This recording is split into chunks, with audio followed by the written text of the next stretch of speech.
Sumatera Utara. Selamat sore pemirsa, kembali Anda menyaksikan Sumatera Utara hari ini, edisi Rabu 31 Januari 2024. Bersama dengan saya Muhammad Budi SR. Dan saya Putri Rahmadanizin. Sejumlah informasi telah dirangkum tim redaksi kami untuk Anda dan berikut informasi selengkapnya.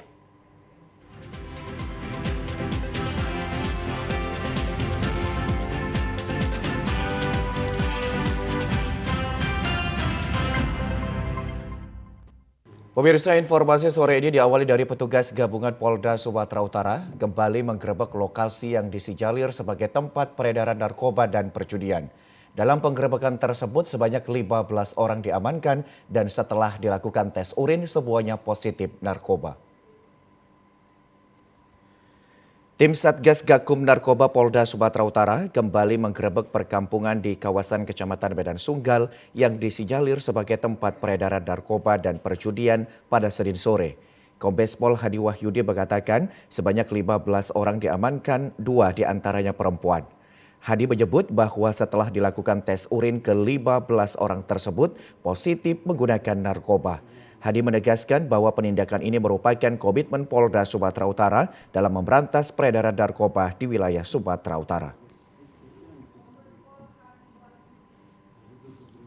Kemarin kembali melakukan penindakan dan juga sekaligus kita merobohkan barak-barak ataupun gubuk-gubuk yang selama ini dijadikan tempat penjualan narkotika, tempat penggunaan narkotika, dan juga tempat perjudian. Ini semua tidak lepas dari informasi yang selalu diberikan masyarakat kepada Polda Sumatera Utara dan kita komitmen untuk melakukan penindakan itu. Ke-15 orang ini dibawa ke Polda Sumatera Utara untuk dilakukan pemeriksaan mendalam dan untuk barang bukti berupa mesin judi langsung dimusnahkan di lokasi yang disaksikan warga sekitar. Sementara itu pemirsa, Satuan Reserse Narkoba Polres Batubara berhasil menangkap 8 tersangka pengedar narkoba. 1 diantaranya merupakan oknum aparatur sipil negara.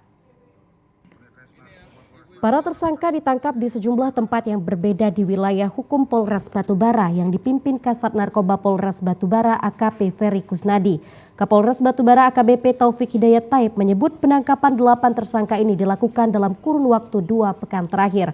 Dari para tersangka disita barang bukti narkoba jenis sabu, daun ganja, timbangan elektronik, dan uang hasil penjualan narkoba.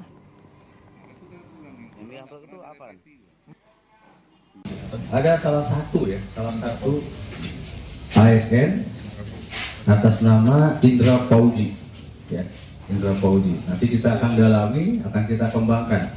Artinya pengungkapan kasus ini tidak hanya berhenti di sini, tapi akan kita kembangkan sampai ke akar-akar. Siapa pelaku-pelaku lain.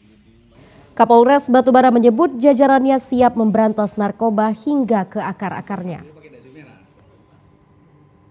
Petugas unit Reskrim Polsek Percut Setuan berhasil membekuk 1 dari 2 tersangka pelaku pencurian sepeda motor yang selama ini kerap meresahkan warga. Rekaman kamera pengawas di rumah korban memperlihatkan saat para tersangka curanmor ini melancarkan aksinya. Para tersangka terlebih dahulu memanjat pagar rumah korban dan merusak engsel pagar hingga membawa kabur 1 unit sepeda motor yang terparkir di halaman dengan cara mematahkan stang dan membobol kunci kontaknya menggunakan kunci letter T. Aksi curanmor yang terjadi di kawasan Jalan Peringin Pasar 7 Tembung ini kemudian viral di media sosial. Tak berselang lama petugas unit Reskrim Polsek Percut Setuan berhasil membekuk 1 dari 2 orang pelaku curanmor berinisial AY. Saat akan diamankan, tersangka melakukan perlawanan dan berupaya melarikan diri sehingga diberi tindakan tegas dan terukur oleh petugas. Kapolrestabes Medan, Kombes Pol Teddy John Sahalapar pun mengatakan korban baru mengetahui sepeda motornya dicuri keesokan paginya. Setelah melaksanakan penyelidikan dan melihat CCTV, ya dalam CCTV tersebut, ya modus operandinya ya pelaku terekam memanjat pagar besi ya bersama 1 orang temannya atas nama inisial K, ya yang ini DPO, merusak engsel pagar dan masuk kembali lalu membuka pagar besi dan mengambil sepeda motor dengan cara mematahkan kunci stang dan mendorong sepeda motor keluar. Polisi kini memburu seorang tersangka lainnya berinisial K yang berstatus sebagai DPO. Tersangka dijerat dengan pasal 363 tentang pencurian dengan pemberatan dan terancam hukuman di atas 5 tahun penjara. Sebanyak 108 anggota geng motor digiring petugas ke Polsek Sunggal usai menghadiri pesta rakyat salah satu paslon. Polisi menemukan 2 anggota geng motor membawa senjata tajam. Polisi mengambil tindakan terhadap iring-iringan geng motor yang dianggap telah mengganggu ketertiban umum di Jalan Ring Road Medan kemarin. Anggota geng motor yang berhasil diamankan polisi diantaranya merupakan pelajar sekolah menengah pertama dan sekolah menengah umum. Polisi berhasil mengamankan sebanyak 108 orang dan 44 sepeda motor yang tidak dilengkapi dengan dokumen. Dari 108 orang anggota geng motor, polisi menemukan 2 orang membawa senjata tajam. Seluruh anggota geng motor ini diamankan polisi saat iring-iringan usai mengikuti suatu kegiatan kampanye salah satu paslon. Untuk menindaklanjuti, polisi akan melakukan pemanggilan terhadap ketua kelompok geng motor ini dan panitia acara kampanye tersebut. Kapolrestabes Medan Kombes Pol Teddy John Sahala Marbun mengatakan 2 pelajar yang terbukti membawa senjata tajam akan mengikuti proses hukum.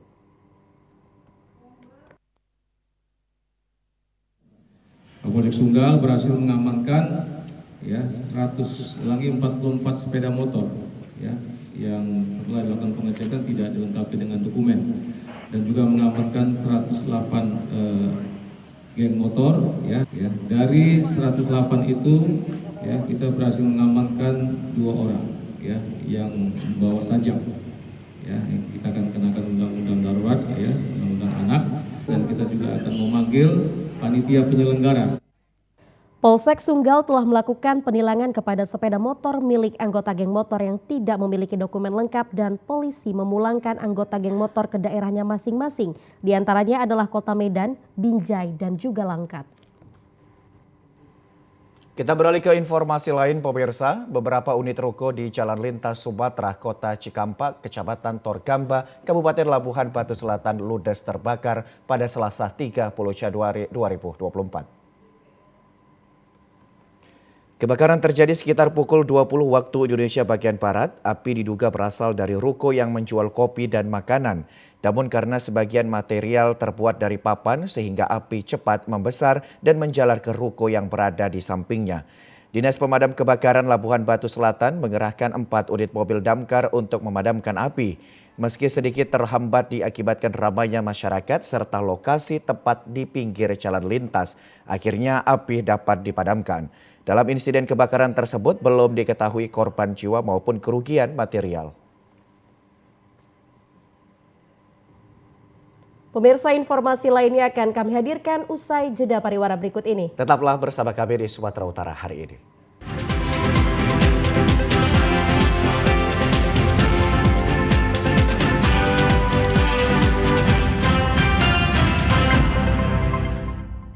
Terima kasih Anda masih bersama dengan kami. Pemirsa, dalam kunjungan kerja ke Padang Lawas, PJ Gubernur Sumatera Utara Hasanuddin disambut secara adat dengan memakaikan kain ulos godang. Kedatangan PJ Gubernur Sumatera Utara Hasanuddin ke Kabupaten Padang Lawas disambut secara adat masyarakat Tabaksel, diulosi menggunakan kain ulos godang oleh PLT Bupati serta Ketua DPRD Kabupaten Padang Lawas. Pemberian kain ulos godang ini merupakan suatu tradisi bagi masyarakat Padang Lawas pada saat kedatangan tamu kehormatan. Setelah diulosi, PJ Gubernur juga disambut dengan musik dan tarian adat. Sultan Parlindungan Hasibuan, Ketua Pemangku Adat Kabupaten Padang Lawas menjelaskan bahwa ulos godang ini merupakan kain kebanggaan para raja-raja luat dan ini biasanya diberikan kepada tamu kehormatan yang datang ke daerah Padang Lawas. Ulos godang ini adalah suatu kebanggaan bagi adat Lampung Selatan, Padang Lawas. Raja-raja, semua raja-raja luar inilah termasuk kebanggaan. Berarti kalau kita mengulosi namanya, itu penghargaan yang paling tinggi. Itulah tamu kita yang datang. Dalam kunker ke Padang Lawas, PJ Gubernur Sumatera Utara bertemu pimpinan kelompok tani sekaligus menyerahkan bantuan bibit padi, cabai dan buah-buahan. Dalam arahannya, PJ Gubernur Sumatera Utara meminta pemerintah Kabupaten Padang Lawas untuk serius mengatasi permasalahan stunting, mengingat kasus stunting di Padang Lawas masih cukup tinggi. Kemudian di bidang peternakan, Pemprov akan berupaya memberikan bantuan ternak sapi untuk mencukupi kebutuhan daging di Sumatera Utara. PJ Gubernur Sumatera Utara juga berpesan kepada masyarakat Padang Lawas untuk tetap menjaga kerukunan di tahun politik. Perbedaan pilihan itu hal yang biasa, mari kita ciptakan suasana aman dan nyaman untuk mensukseskan pemilu 2024. Pemirsa, berkurangnya kuota pupuk bersubsidi menimbulkan keresahan di kalangan petani di batubara karena pupuk dengan harga murah menjadi sulit untuk didapati. Suprianto, salah seorang petani di Desa 4 Negeri Kecamatan Datuk 50 Batubara, mengaku dalam kurun waktu beberapa tahun terakhir pupuk bersubsidi semakin sulit didapat. Jika tersedia jumlahnya tidak sesuai dengan kebutuhan petani. Untuk memenuhi kebutuhan pupuk tanaman padi, para petani harus menggunakan pupuk non-subsidi yang harganya bisa mencapai 2 hingga 3 kali lipat dari harga pupuk bersubsidi. Hal ini berdampak pada tingginya biaya produksi dan mengurangi keuntungan petani. Menurut Suprianto, saat ini pupuk bersubsidi yang tersedia hanya jenis urea dan ponska, sedangkan pupuk jenis ZA dan SP36 sudah tidak lagi disubsidi.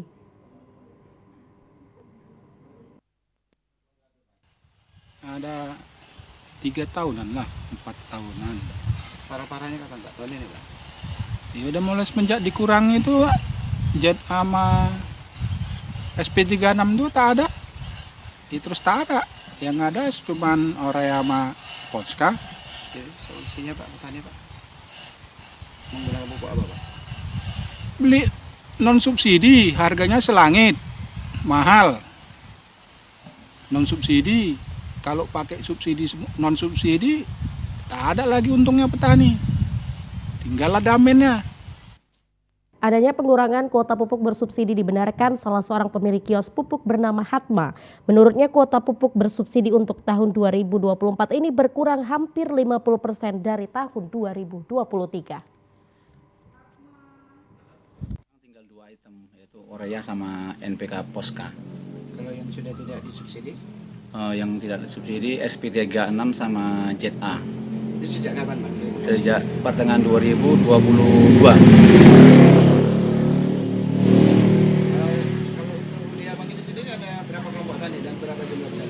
Sekitar saya 20 kelompok tani, kurang lebih 350 petani ya. Itu mengatasinya Bang gimana pembagiannya Bang? Cara pembagiannya? Ada Bang, pembagiannya ya kami ini kan lah Bang, biar kami cukup-cukupkan aja lah, biar merata dia, kami bagi. Pemirsa, di awal tahun 2024, Badan Pangan Nasional melalui Bulog dan bekerjasama dengan PT Pos Indonesia launching penyaluran bantuan pangan kepada masyarakat di Kabupaten Labuhan Batu Utara. Launching penyaluran bantuan pangan diberikan kepada keluarga penerima manfaat digelar semalam di pendopo Komplek Kantor Bupati, Jalan Jenderal Sudirman, Kota Aikanopan. Bupati Labura Henry Yanto Sitorus menyampaikan bahwa bantuan ini disalurkan kepada setiap keluarga penerima manfaat mendapat sebanyak 1 karung isi 10 kg beras. Sekaligus menjelaskan bahwa data penerima bantuan pangan ini bersumber dari sasaran percepatan penghapusan kemiskinan ekstrim P3KE Menko PMK, di mana pemerintah kabupaten bekerja sama dengan Forum Bulog dan kantor PT Pos Indonesia di bawah pengawasan Dinas Ketahanan Pangan hanya sifatnya menyalurkan program pemerintah pusat kepada masyarakat. Yang seyogianya ini selalu kita laksanakan 3 bulan sekali. Bantuan beras ini nantinya diberikan untuk stok 3 bulan ke depan.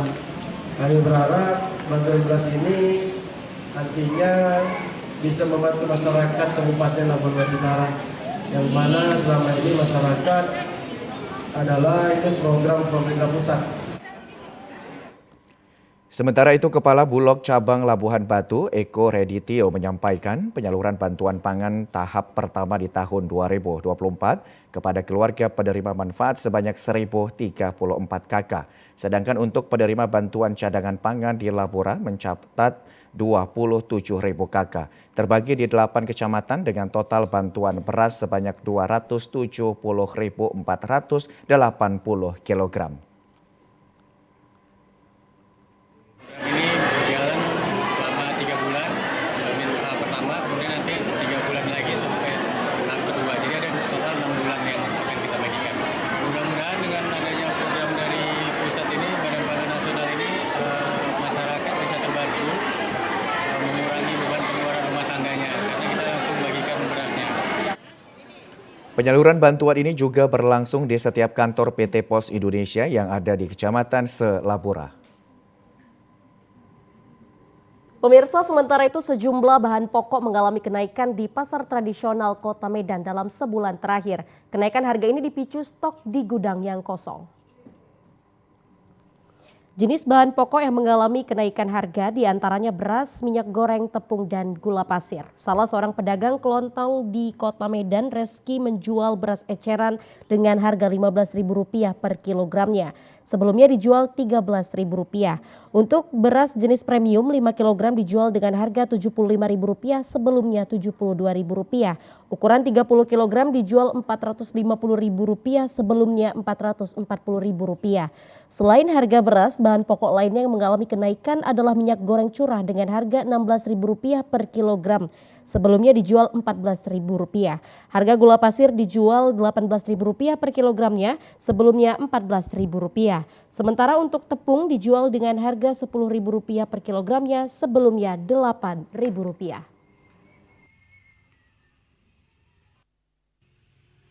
Nanya nih Pak, untuk harga bahan pokok ini apa aja naik Pak? Beras, minyak, gula, tepung 13, Sudahnya?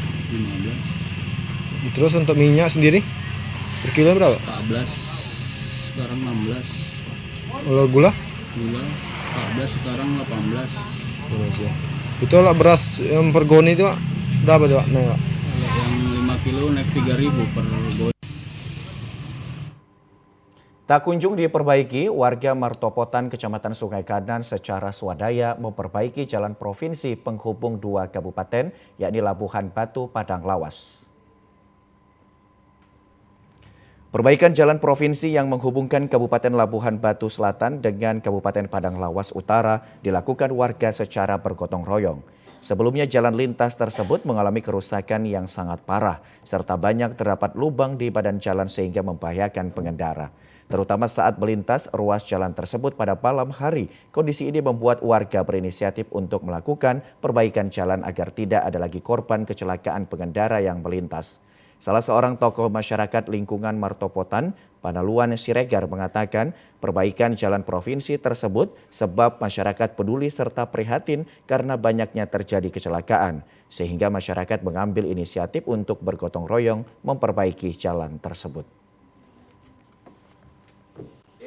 Perbaikan jalan terkait apa ini Pak? Oh, ini terkait perbaikan jalan swadaya masyarakat peduli jalan yang rusak di wilayah kita, lingkungan Martopotan, Kecamatan Sungai Kanan. Saya prihatin melihat mobil-mobil truk yang lewat sehingga bergantian, bahkan ada yang terguling. Jadi saya mengambil kebijakan untuk bergotong royong dengan masyarakat setempat. Warga berharap kepada pemerintah agar segera melakukan perbaikan jalan lintas yang menghubungkan 2 kabupaten tersebut.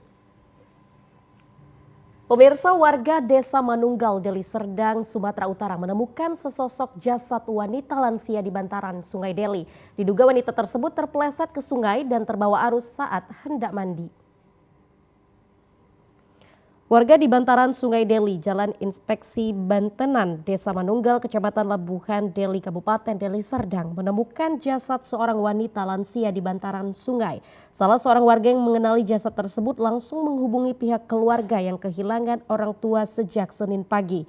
Pihak keluarga yang tiba langsung mengidentifikasi jasad bernama Ramia, 70 tahun, warga lingkungan 13 Kelurahan Glugur, Medan Barat. Rido, warga yang menemukan jasad wanita lansia tersebut, mengatakan awalnya melihat jasad korban terbawa arus sungai, dirinya langsung menepikan jasad ke pinggiran sungai. Nampak orangnya ya langsung kami pinggirkan. Pas kalian temukan tuh kondisi dia gimana? Udah ngapung Om. Nah itu kenal nggak sama yang nganyut itu? Nggak kenal. Setelah kalian pinggirkan, baru kalian ngapain? Kami teriak lah kalau warga. Kini pihak keluarga membawa jasad wanita yang hanyut ke rumah duka tanpa dilakukan otopsi.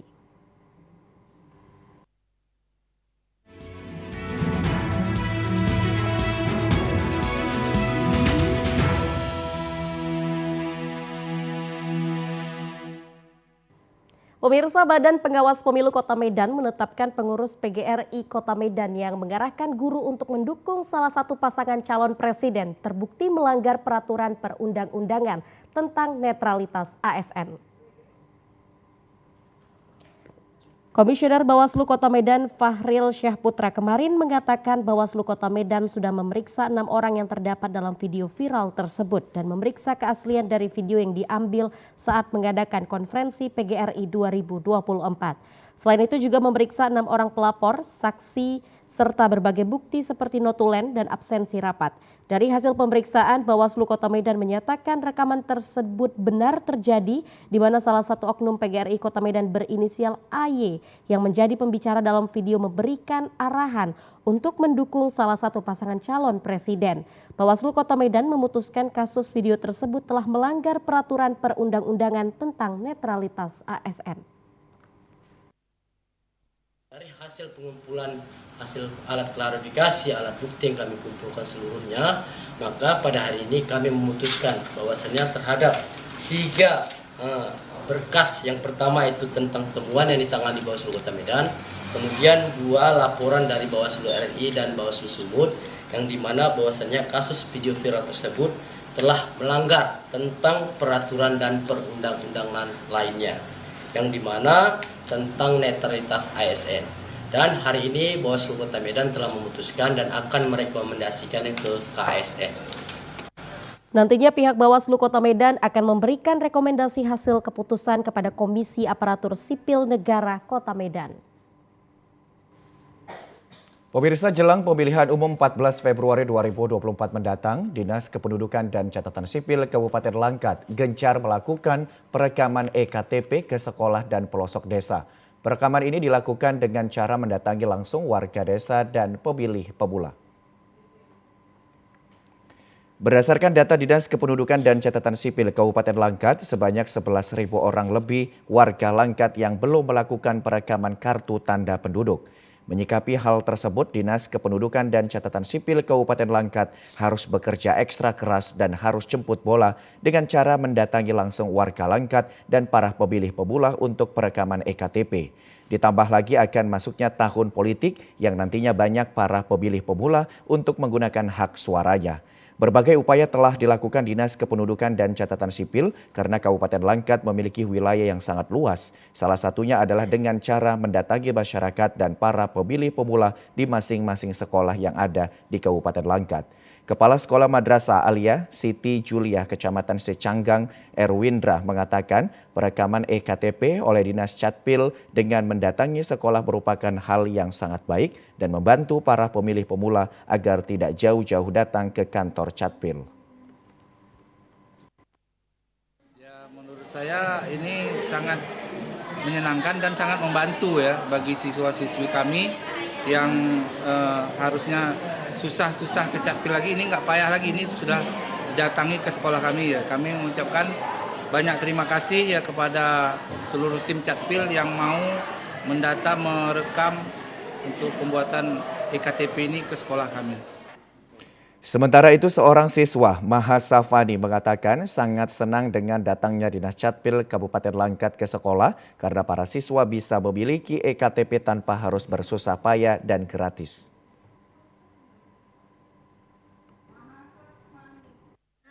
Karena bisa berbagi ke yang belum bisa nanti ke depannya kan belum tentu ada orang yang datang ke sekolah kami. Jadi bermanfaat juga tim-tim yang datang ke sini. Ingin, cuman belum cukup umur. Sekarang ini? Kelas 10, masih umurnya masih 15, saya 2006. Dan seterusnya. Perekaman kependudukan harus selesai pada bulan Februari mendatang guna mensukseskan pemilihan umum. Untuk itu, Dinas Kependudukan dan Catatan Sipil Kabupaten Langkat harus bekerja dengan maksimal. Untuk memperkuat kinerja KPPS dan petugas TPS dalam menjalankan tugasnya saat penyelenggaraan pemilu 2024, KPU Kota Binjai menggelar simulasi pemungutan dan perhitungan surat suara penggunaan Sirekap.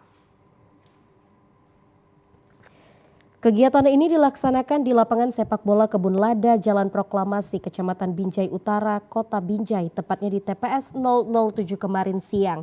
Pelaksanaan simulasi ini bertujuan untuk menguatkan petugas TPS KPPS dalam menjalankan tugasnya saat hari pemilihan nanti yang akan diselenggarakan pada 14 Februari 2024 mendatang. Simulasi dibuat secara real atau nyata dengan melibatkan petugas TPS KPPS langsung di TPS dan para pemilih sebenarnya di TPS sesuai daftar pemilih tetap. Ketua KPU Kota Binjai Anton Indratno mengatakan para anggota KPPS harus memahami prosedur pemungutan surat suara serta tanggung jawab dan tugasnya sehingga pelaksanaan simulasi pemungutan suara sangat perlu dilakukan. Selain itu, simulasi ini juga membantu mengatasi potensi masalah administratif dan teknis yang mungkin muncul selama proses pemungutan suara. Harapannya dengan acara simulasi ini, bimbingan teknis yang sudah kami lakukan ke KPPS itu akan kita lihat sampai sejauh mana efektivitas mereka bekerja dalam melaksanakan kegiatan pemilu nantinya, sehingga penyelenggaraan pemilu pada tanggal 14 Februari 2024 itu alhamdulillah nantinya bisa berjalan dengan baik dan lancar. Pelaksanaan simulasi pemungutan suara ini melibatkan seluruh panitia pelaksana dan pengawas pemilu serta pemerintahan dan aparat kepolisian Polres Binjai. Pemirsa, guna mensukseskan pelaksanaan pemilu 14 Februari 2024 mendatang, Komisi Pemilihan Umum Daerah Kota Pematang Siantar melakukan simulasi pemungutan suara di halaman kantor KPUD Kota Pematang Siantar kemarin. Simulasi pemungutan suara ini diikuti seluruh penyelenggara pemilu, PPK, KPPS dari setiap kelurahan dan perwakilan masyarakat dengan tujuan untuk mengetahui dan memahami teknis pelaksanaan pemungutan suara pada pemilu 14 Februari 2024 mendatang. Pada simulasi ini, masing-masing peserta mempraktekkan langsung proses pemungutan suara, mulai dari pendaftaran di TPS, pencoblosan di bilik suara, memasukkan surat suara hingga menempelkan jari tangan ke tinta sebagai bukti tanda telah melakukan pencoblosan. Ketua KPUD Kota Pematang Siantar, Muhammad Isman Huta Barat, mengatakan simulasi ini dilakukan untuk menghindari kesalahan pada pelaksanaan pemilu mendatang agar berjalan lancar dan sukses.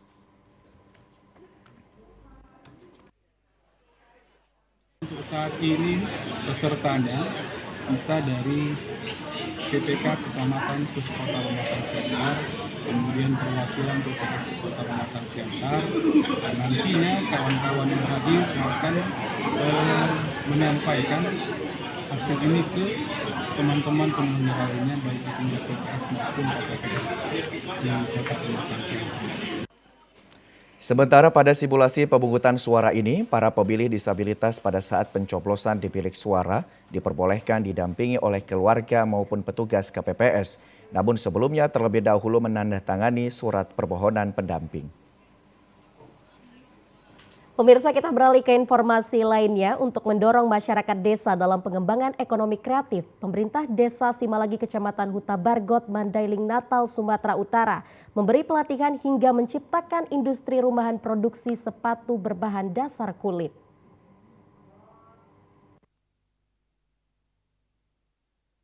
Berawal dari kegiatan pelatihan dan pemberdayaan bagi masyarakat, kini sekelompok anak muda berhasil menciptakan industri rumahan produksi sepatu berbahan dasar kulit. Hasil produksi yang dibuat sudah dipajang di salah satu kios di Mandailing Natal dan mulai dilirik oleh masyarakat. Usaha sepatu kulit produksi rumahan di Mandailing Natal ini sudah mampu membuat sepatu kulit dengan aneka mode seperti pantsus, boot, dan sepatu casual. Meski masih hanya terdapat 3 model, namun karena pembuatannya yang rapi dan modelnya yang kekinian membuat masyarakat lokal mulai tertarik untuk membeli. Kepala Desa M. Dahlan Pulungan mengaku saat ini ia dan 5 orang warga mampu memproduksi 12 sepatu setiap harinya. Untuk menarik minat masyarakat luas agar membeli produk sepatu industri rumahan ini, akan berupaya membuat sepatu yang cocok dan sesuai dengan tren yang ada saat ini. Sementara itu, ia juga memiliki keinginan suatu saat nanti sepatu kulit produksi industri rumahan ini akan dilirik oleh masyarakat di luar Mandailing Natal. Sepatu berbahan dasar kulit lembu ini dijual dengan harga 200 hingga 300 ribu rupiah setiap pasangnya. Kita terbesit untuk membuat sepatu lokal ini, mengingat di Mandailing Natal ini belum ada kan, mudah-mudahan ini nanti bisa kita kembangkan di daerah Mandailing Natal ini. Alhamdulillah respon masyarakat mudah-mudahan baik, sebagian sudah ada yang memesan untuk kita, Bang. Camat Huta Bargot, Miswar Pulungan mengaku akan mendukung industri rumahan produksi sepatu berbahan dasar kulit mulai dari permodalan, pendampingan untuk mendirikan usaha kreatif warga melalui anggaran dana desa. Ini yang kami harapkan memang dana desa ini bermanfaat untuk masyarakat. Artinya dia harus secara kontinu bisa berkelanjutan. Tentunya ini sebagai cikal bakal menurut kami. Ya, kalau bisa ini jadi trigger untuk desa lain. Mengingat sepatu industri rumahan ini memiliki kualitas yang baik, dianggap penting untuk di-branding secara lokal sehingga menjadi contoh bagi desa lain untuk menciptakan berbagai produk lainnya yang dapat menopang ekonomi kerakyatan sekaligus meningkatkan pertumbuhan ekonomi bagi kabupaten. Pemirsa, guna menurunkan angka stunting di Kabupaten Labuhan Batu, pemerintah melakukan berbagai terobosan, salah satunya melalui penyuluhan yang dilaksanakan tim penyuluh kesehatan dari Dinas Kesehatan dan Bidan Desa. Untuk memberikan pemahaman kepada masyarakat akan pentingnya mengenal anak dengan gejala stunting, tim penyuluh dari Puskesmas Rantau Prapat memberikan sosialisasi kepada ibu hamil dan ibu yang memiliki anak balita. Lewat sosialisasi itu, tim penyuluh menyampaikan bahwa stunting dapat dicegah dan diatasi dengan berbagai upaya, salah satunya melalui pemeriksaan berat dan tinggi badan. Jika tinggi dan berat badan si anak tidak seperti anak yang sehat pada umumnya, maka pihak penyuluh akan melakukan pemeriksaan yang lebih mendalam. Setelah memastikan si anak memiliki gejala stunting, tim penyuluh melakukan berbagai treatment, mulai dari pemberian makanan tambahan berupa biskuit dan susu, sekaligus memberikan makanan lokal yang bernutrisi tinggi, sehingga dapat memicu pertumbuhan badan anak dengan baik.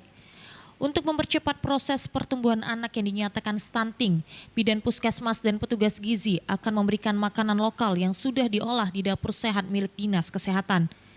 Terbukti melalui inovasi penanganan jemput bola dengan pemberian pendampingan serius terhadap anak penderita stunting berangsur membaik dari sisi berat dan tinggi badan.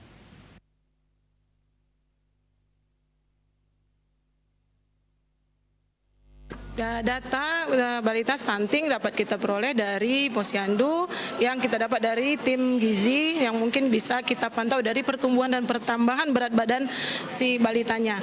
Adapun di sini kita memberikan bantuan yaitu berupa makanan tambahan yang kita berikan setiap hari kepada bayi dan balita kita yang stunting. Untuk selanjutnya kita pantau setiap 2 minggu sekali atau per 1 bulan untuk pemantauannya selanjutnya. Prapat Dos Maria Sinaga mengatakan, untuk menurunkan angka stunting di daerah Kabupaten Labuhan Batu, petugas gizi mengedukasi ibu balita penderita stunting sekaligus memberikan makanan tambahan dan pangan lokal kepada anak stunting. Kami dari Puskesmas Kota sudah melakukan beberapa upaya untuk penurunan stunting, seperti memberikan edukasi kepada ibu balita yang beresiko stunting, memberikan PMT seperti bahan makanan lokal, memberikan biskuit, susu kepada balita yang menderita stunting. Dari upaya yang dilakukan berhasil menurunkan angka stunting secara signifikan di wilayah kerja Puskesmas Kota Rantau Prapat. Pemirsa, produk UKM keripik singkong Sibolga kian menarik perhatian masyarakat karena rasanya yang khas dan renyah, sehingga sangat cocok dijadikan sebagai buah tangan.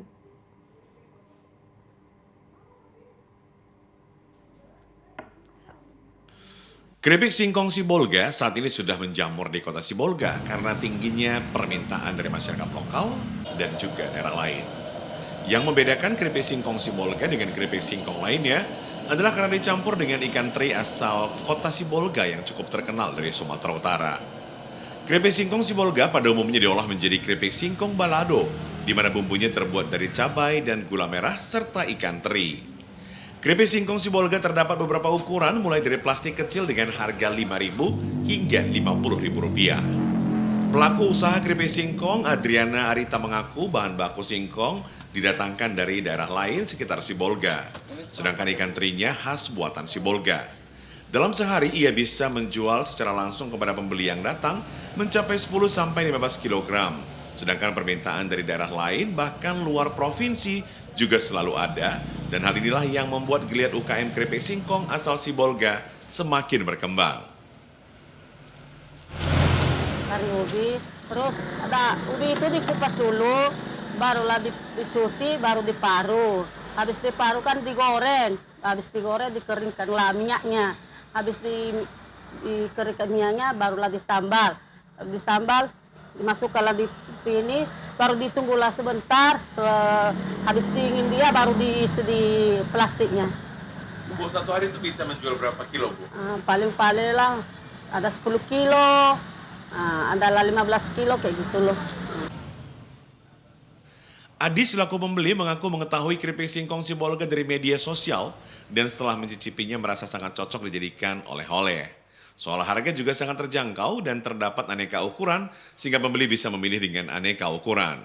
Ia berharap agar oleh-oleh khas keripik singkong Sibolga semakin dikenal masyarakat luas. Menurut saya ini keripiknya rapuh dan rasa ini kita kan orang suku Batak itu otentiknya sama pedas-pedas ya. Nah, pedas-pedasnya dapat ini. Harganya bagaimana Pak? Kalau harga ya masih terjangkau sih. Wah, layak banget. Cuman kalau bisa ada simbol adat Bataknya gitu. Jadi kerasa itu oleh-oleh dari tanah Bataknya gitu. Meningkatnya geliat UKM keripik singkong ini membuat Dinas Koperasi UMKM Sibolga melakukan pendampingan mulai dari pembekalan pengemasan hingga pemasaran. Pemirsa, berikut informasi perakiraan cuaca di sejumlah daerah di Sumatera Utara dari Badan Meteorologi, Klimatologi, dan Geofisika wilayah 1 Medan berlaku pada hari Kamis 1 Februari 2024. Halo Sobat BMKG, berjumpa kembali bersama saya Marta Manurung, perakiraan cuaca Balai Besar MKG Wilayah 1 yang akan menyampaikan informasi perakiraan cuaca dan hotspot Provinsi Sumatera Utara untuk hari Kamis 1 Februari 2024. Pada pagi hari, wilayah Sumatera Utara diperkirakan berawan. Pada siang hingga sore hari, berpotensi hujan sedang hingga lebat di sebagian wilayah Sumatera Utara, di mana potensi hujan lebat terjadi di Nias Utara dan Nias Barat. Untuk malam hari masih berpotensi hujan ringan di sebagian wilayah Sumatera Utara, yaitu Sibolga, Tapanuli Tengah, Padang Lawas Utara, Mandaling Natal, Labuan Batu Utara, Labuan Batu Selatan, Nias Selatan, dan Nias. Serta untuk dini hari berpotensi berawan di seluruh wilayah Sumatera Utara dengan suhu udara 16 hingga 33 derajat Celcius dan kelembapan udara 60 hingga 95%. Arah angin bertiup dari timur laut hingga tenggara dengan kecepatan angin 10 hingga 30 km per jam. Pada tanggal 30 Januari 2024 terpantau terdapat 3 titik panas di wilayah Sumatera Utara, yaitu di Humbahas, Dairi, dan Tapanuli Utara. Kami tetap menghimbau kepada masyarakat agar tetap waspada akan potensi hujan sedang hingga lebat yang dapat disertai petir dan angin kencang di wilayah pantai barat hingga lereng barat Sumatera Utara yang dapat berpotensi mengakibatkan banjir ataupun longsor. Demikianlah informasi perakiraan cuaca dan hotspot yang dapat kami sampaikan. Semoga bermanfaat bagi Sobat BMKG semuanya. Terima kasih dan sampai jumpa. Ya pemirsa, informasi tadi menutup perjumpaan kita pada program Sumatera Utara hari ini. Saya Muhammad Budi SR. Dan saya Putri Rahmadani Zain. Terima kasih atas perhatian Anda. Selamat sore dan sampai jumpa.